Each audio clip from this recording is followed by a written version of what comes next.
You're listening to The World at 8 with Lynn Mozart.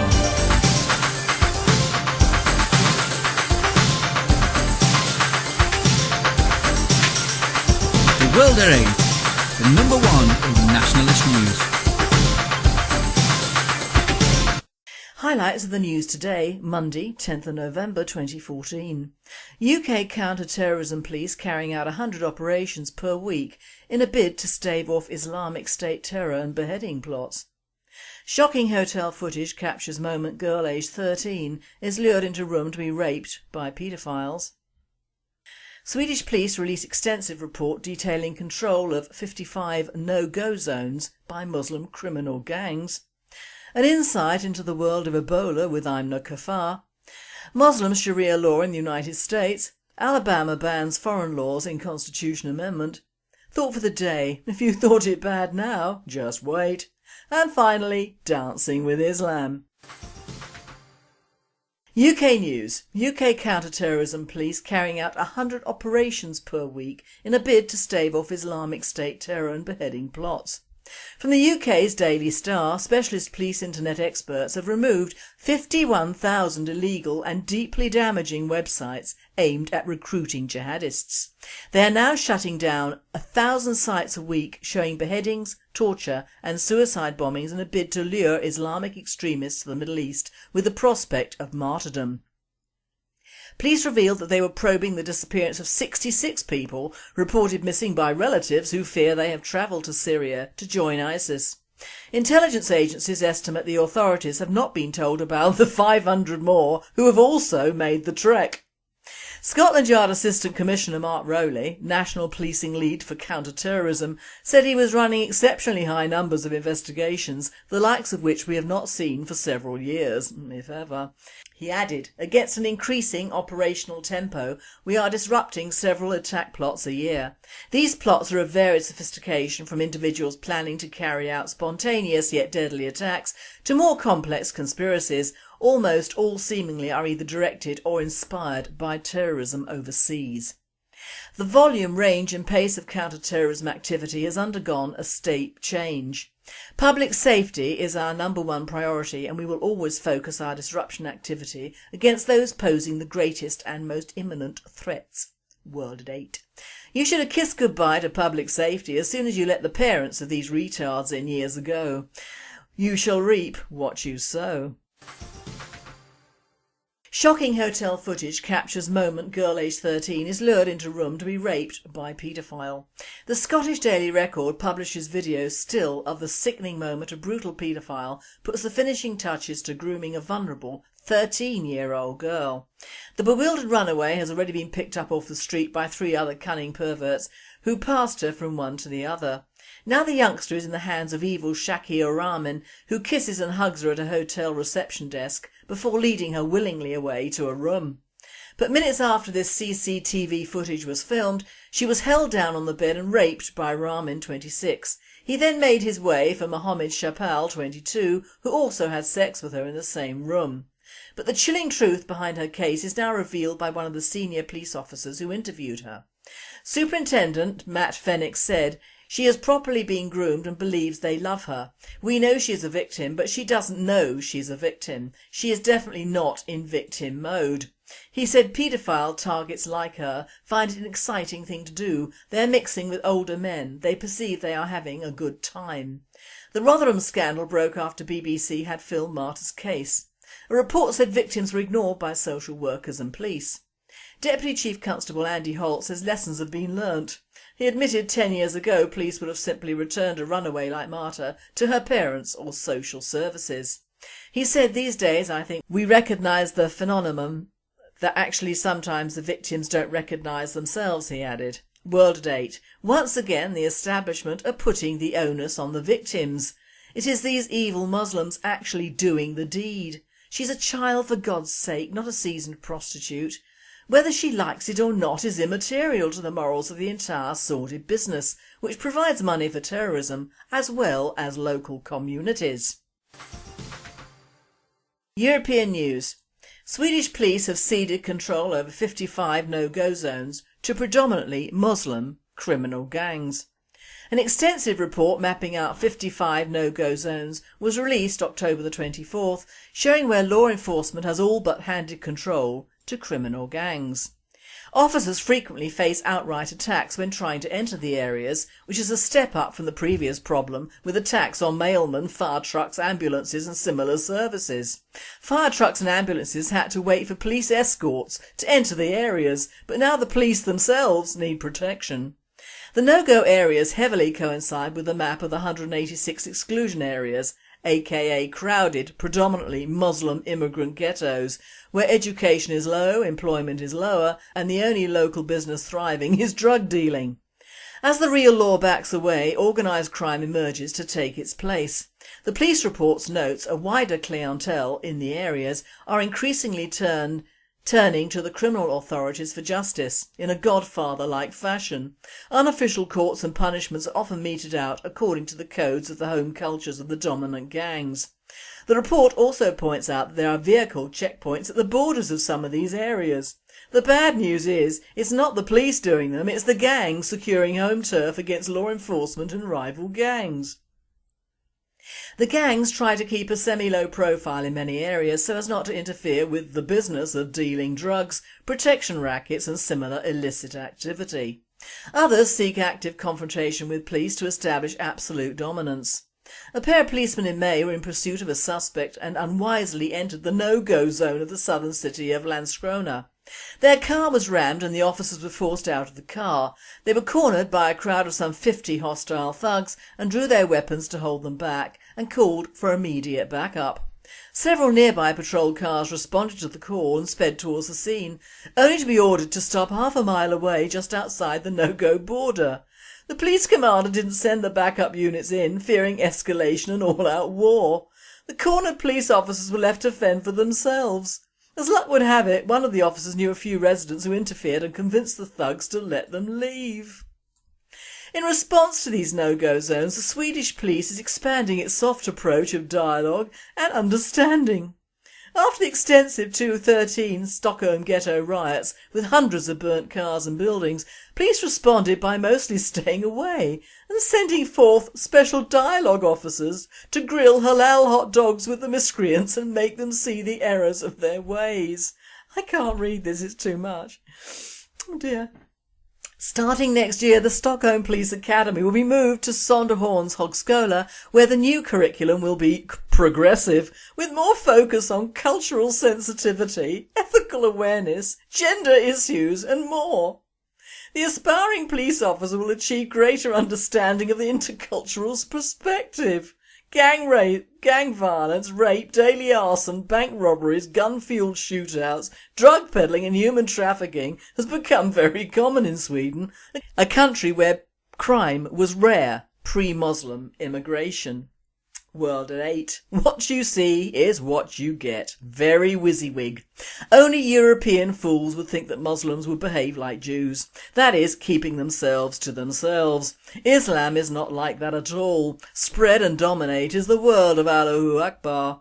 Bring in curfews, dogs and water cannon and use them. That is the word of Christian Europe. Now I hand you over to ImNoKuffar, who talks today about Ebola. Hi folks, it's ImNoKuffar here. I'm with you here today to discuss Ebola and the various reactions to it around the world. For instance, on October the 28th, Australia became the first developed nation to ban visas for citizens of Sierra Leone, Liberia and Guinea, because of concerns of the international spread of Ebola. Canada followed suit with analogous visa bans soon after October 31st. And in the usual way in the UK, nothing at all was done. Australia and Canada were not the first nations to issue travel bans related to Ebola. 23 other nations had done so before them. In response to Canada's decision, Sierra Leone accused the Canadian government of discrimination. Well, this time they can't blame it on race.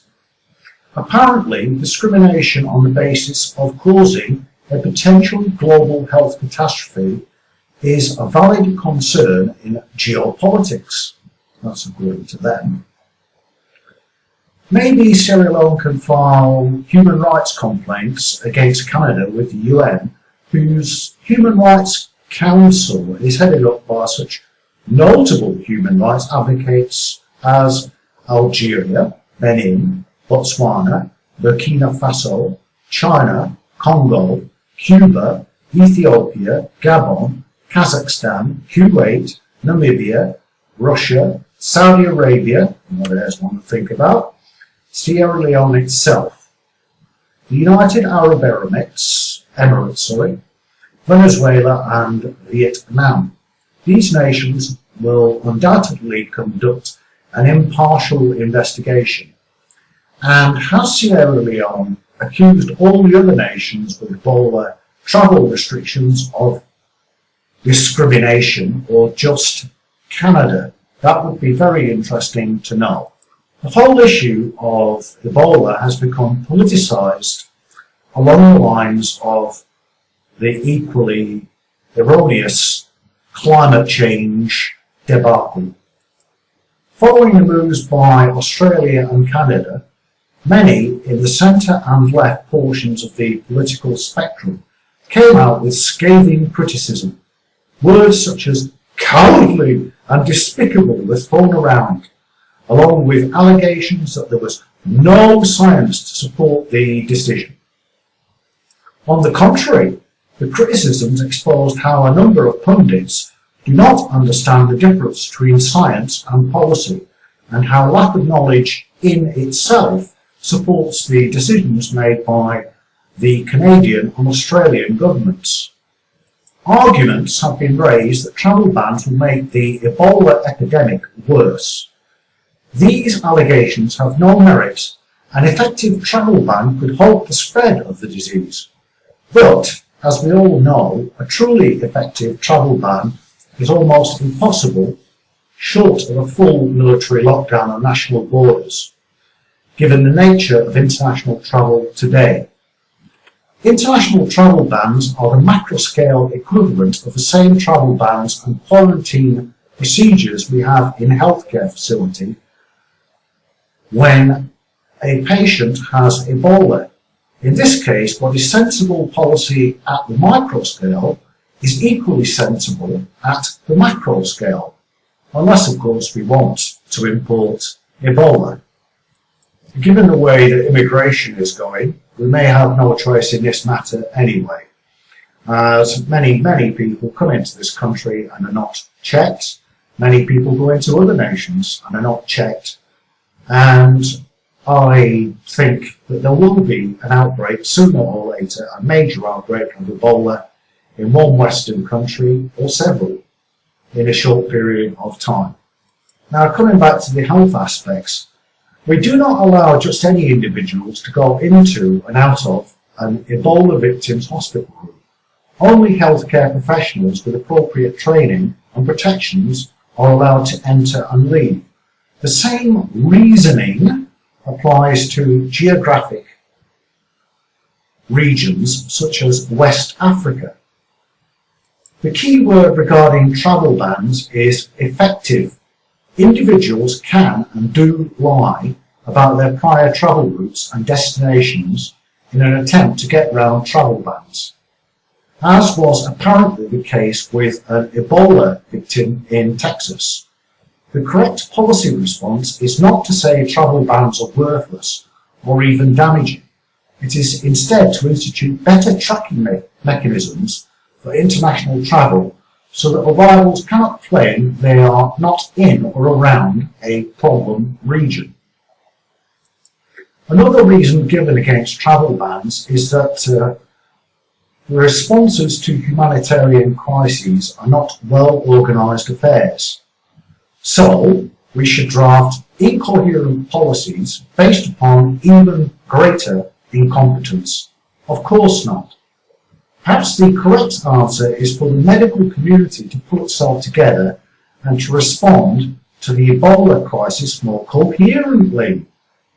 That apparently would make too much sense And the World Health Organization, a giant mess of bureaucracy, should apparently be more well organised. After all, the WHO's budget is $4 billion for 2014-15. But alas, a leaked memo suggests the WHO has instead severely botched Ebola containment efforts. How reassuring. The least defensible argument against travel restrictions to West Africa is that it will devastate the economies of West Africa. Economic considerations are of secondary nature during these types of events, and even less relevant when looked at from the perspective of the developed world.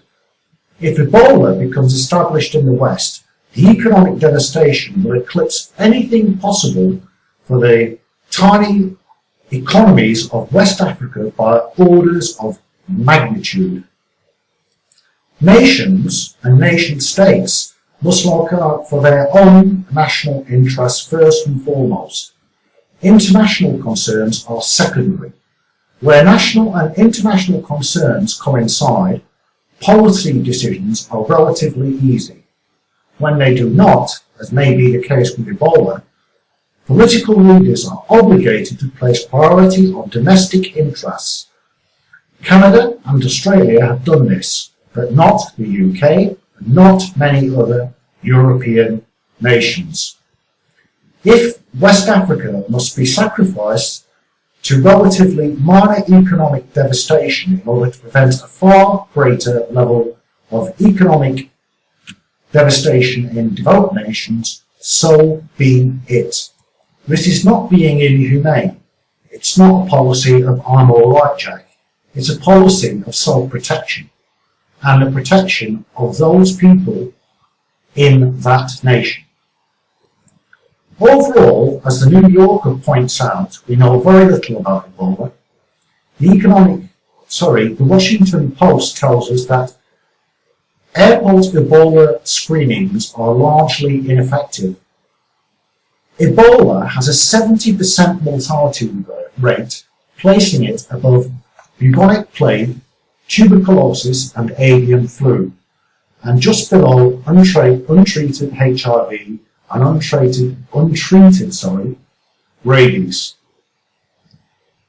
Healthcare workers in the West are repeatedly reminding the public and policymakers that we are not prepared, that they have been lied to by those above them in the policy chain, and that hundreds of them have been killed already by Ebola.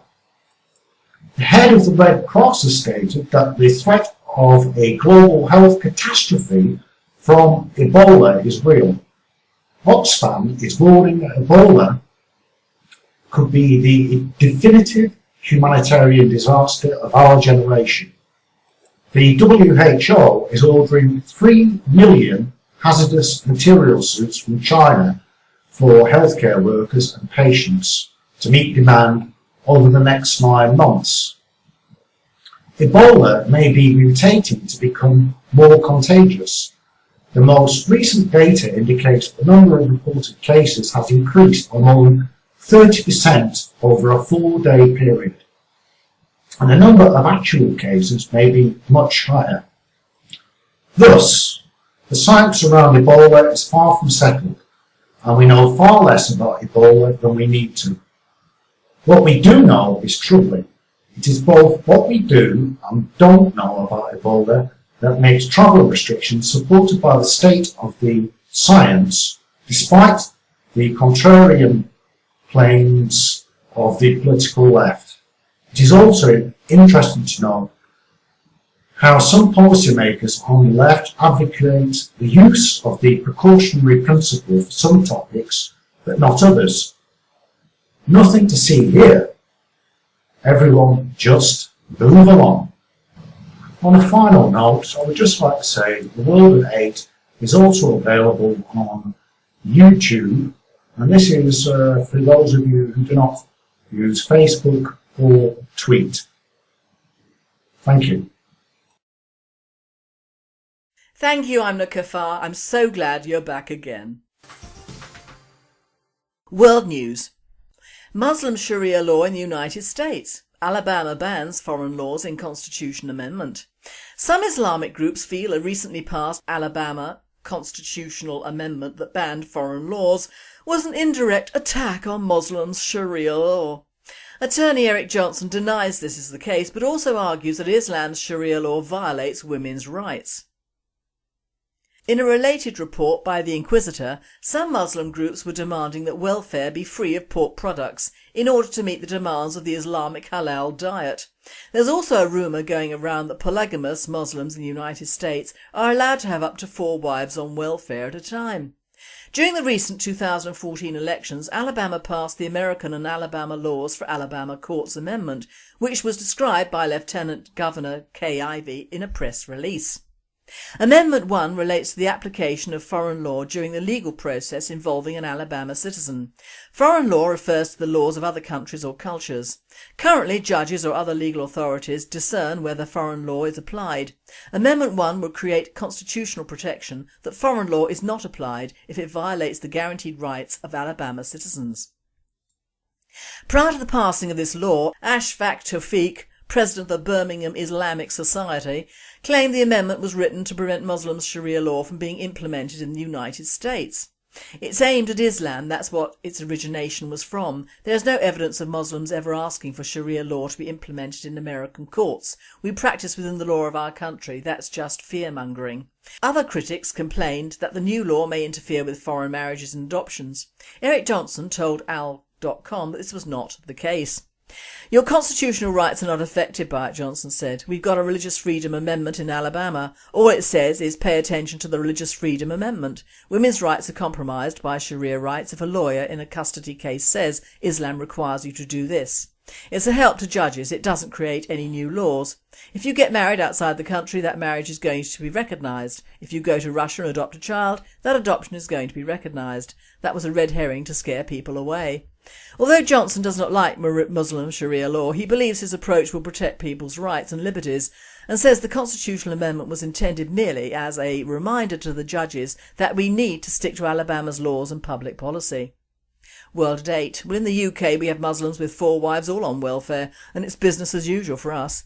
I think the Muslim who has more than one wife should pay a tax to the country he's in. Now that's fair. Thought for the day. If you thought it was bad now, just wait. If things have got so bad in the UK with immigration and immigrants that even Labour are turning tail and the Conservatives are revving up the Crimplene on it, they have not yet got so bad that our media are telling the unbiased truth and Farage is admitting he got all of his manifesto from the far right, namely and mainly the British National Party of old, that is. So we can safely say that the 3 main parties are running for the hills and prevaricating on various non-essentials so that they can say, when beaten at the polls and the booths by UKIP, that they were not ready or being undermined or many such excuses. But even they will have to admit one day that this huge problem started many years ago with the ex-colonials and third worlders and everything in between, except of course the EU ones, which are receiving the treatment now that all the previous ones should have, well at least in some of the media.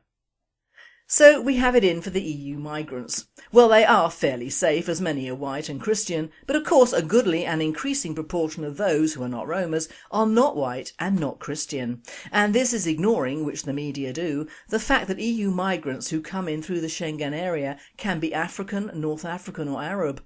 It is people who are coming in from and through Europe and includes, if done correctly, an equally large influx of non-European ethnics.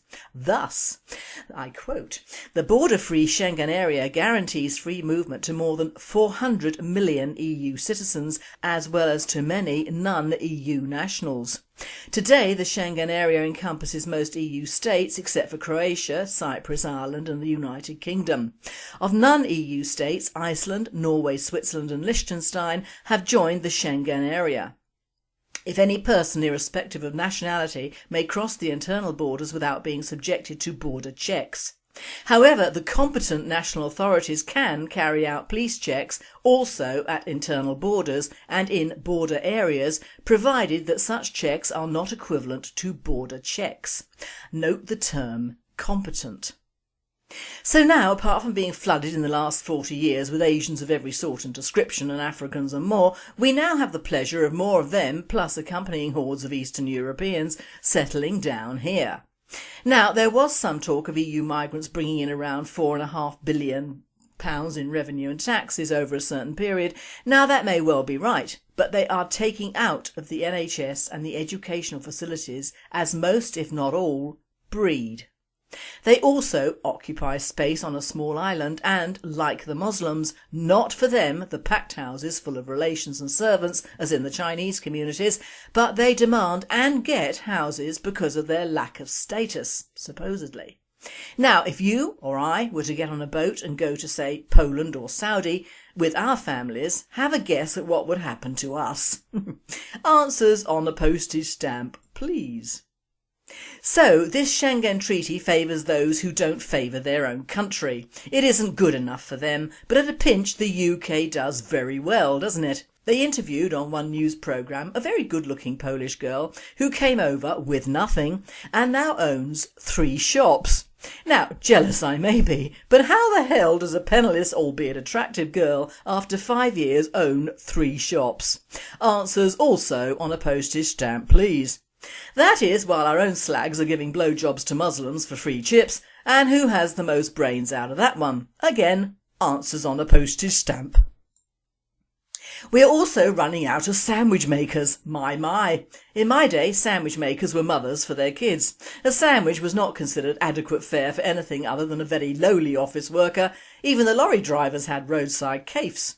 But the fact of the matter is we are not running out of British workers. We're running out of decent employers who will pay a good wage for doing a passable but very boring job. So roll in the Thais, the Poles or Somalis who will, because they don't have any upkeep themselves not paid for by our state, run 2 or 3 such jobs quite happily in between breeding. Job done, diversity rules. Of course, the problem in the EU and the lack of border controls fell right into the plan's hands with the fall of the Berlin Wall. What a wonderful ploy that was. The communist world got rid of, in one fell swoop, hordes of unwanted and unemployable millions onto the West without a murmur, and in fact with all the media extolling the virtue of the wall crumbling and many tears all around. Tears, yes, but for the future, not the past. I did not celebrate the coming down of the wall, and I still don't, and I have been proven right. A united Germany may have resulted, but with the wall remaining up, the huge influx of Muslims would not have happened, and we in the UK would not be suffering now, as indeed we are. So whilst EU migrants are under the knife, the older and third world migrants have been proved to cost this country a huge amount of money. I quote, "Immigrants who came to live in Britain from outside Europe cost the public purse nearly £120 billion over 17 years, a new report from the University College London has shown. The major academic study also found, however, that recent immigration from Europe, driven by the surge in arrivals from Eastern Europe, gave the economy a £4.4 billion boost over the same period. The report analysed figures from 1995 to 2011, during most of which the Labour government was pursuing vigorously pro-immigration policies.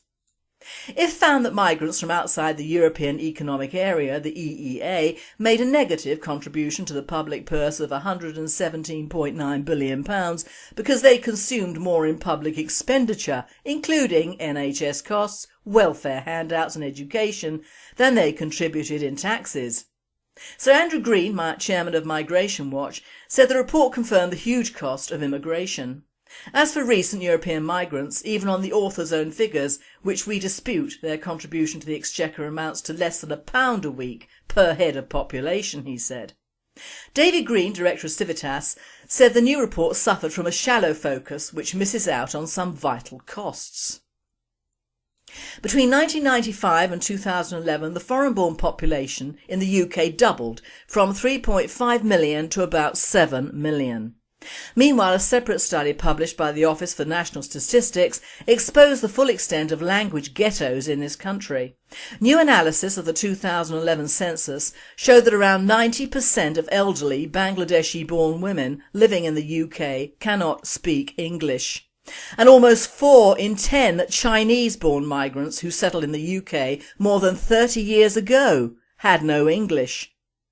So while we are exhorting and encouraging massive immigration from inside the EU and through it, and are in fact still importing our beggars, as Miliband can testify to, immigration from wherever still costs us either money or social services. It must do, because we British are always on some form of cutting back or national debt repayment, and there aren't that many of us left to warrant it. Ever wondered why, when they interview some ghastly relative of a misnamed British jihadi, these people are sitting in very nice houses and yet cannot speak English? Is that right? No, it is not right at all. It would seem that the world and the EU regard England as a holding pen for many people who cannot and will not integrate or even learn our language. But this doesn't stop them from filling out forms for extra benefits for their religion or their living habitats, and this is money that they do receive from local councils, whilst these self-same councils are cutting back on a pathetic extra bedroom or a disabled English person's benefits. And no, it isn't racist to query or comment on it. It is a fact of living in the UK today. All for foreigners and none for all. There will have to be a cut-off period without a doubt. England is full up, and indeed was full up many years ago. But it is up to the English to do something about it. We cannot expect the rest of the world, so happily getting rid of their flotsam, or Europe, equally happy to get rid of their ex-communist non-workers, to help us. They won't. It will be down to a far-seeing person to instigate harsh laws, similar to the laws other countries have regarding immigration, and to see they are carried out, regardless of the unpopularity with the diverse and multiracial establishments who don't have to pay the bills. It is the man in the street that pays, even if he thinks he doesn't, and he quite likes the Pakistani corner shop owner or the Pole who cleans his loos. He's paying twice over. It isn't racist or right-wing or bigoted to want your country to be a haven for the English, not a money-making stopover for Europeans or a second life choice for guys with 4 wives and umpteen kids, plus their education and benefits for their elderly. Britain is for the British, and I don't mean the giveaway titled either. Born in Britain has lost its charm now that millions are being born in Britain and are not and never will be English or British. As for future benefits, free education, free healthcare, free housing, look to those countries these people come from. That doesn't exist there, so why should it exist here? If you haven't or don't pay in, you simply do not receive. Simple as that. In fact, it is all just so simple, my friends, isn't it? And finally, dancing with Islam. A Muslim couple preparing for their wedding meet the mullah for counselling. He asks if they have any last questions before they leave. The man asks, "We realise it's a tradition in Islam for men to dance with men and women to dance with women. But at our wedding reception, we'd like your permission to dance together." "Absolutely not," says the mullah. "It is immoral. Men and women always dance separately." "So after the ceremony I can't even dance with my own wife," says the man. "No," answered the mullah, "it's forbidden in Islam." "Well, OK," says the man, "what about sex? Can we finally have sex?" "Of course," replies the mullah, "sex is OK within marriage, to have children." "What about different positions?" asked the man. "No problem," says the mullah. "Woman on top?" "Sure," says the mullah, "go for it." "Doggy style?" "Sure." "On the kitchen table?" "Yes, yes."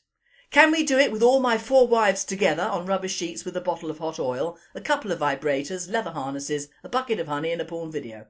"You may indeed." "Can we do it standing up?" "Absolutely not," says the mullah. "Why not?" asked the man. "It could lead to dancing." You've been listening to The World at 8. I am Lynn Mozart and I wish you all a very good night.